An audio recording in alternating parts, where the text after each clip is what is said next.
So, Johnny's family and I were so close at that point that when I got the call that the bondsman was headed there, I dropped everything and I headed to the jail and I cried the happy tears with them as Johnny walked through those doors. So Chad couldn't be there and Sean couldn't be there. So I videoed this so that they could share in that moment too. And there was definitely lots of hugs and lots of tears.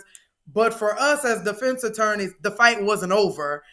Johnny was out and he was back with his family. He see and hold his godson for the first time. He had his own boys who hadn't seen him since they were toddlers. I mean, they'd visit him in jail, but in terms of having him in the home, he hadn't been in the home with them since they were toddlers, and they had no idea that he was going to bond out and be released because, the family, because of all of these twists and turns that we had experienced, we didn't know if, some new charges were going to be put on him and new bonds attached to make it unaffordable. We didn't know what was going to happen. So very few people knew that, Johnny's family was trying to bond him out.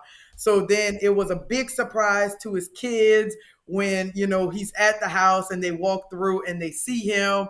And there was just a whole lot of joy and excitement. And as a defense attorney, it made it all worth it, right? All of those long nights and those combing through those banker boxes, in those moments, seeing Johnny getting to hug his kids and enjoy his kids made it just all worth it. But then for Chad and I, we had to snap back into reality that our fight is not over.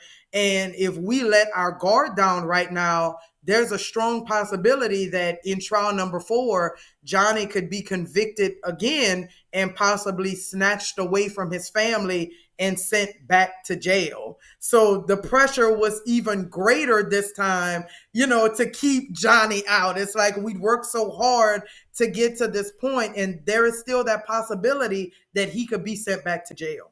Before we get to trial number 4, when Johnny was able to attend a function or something when he got out of jail, right?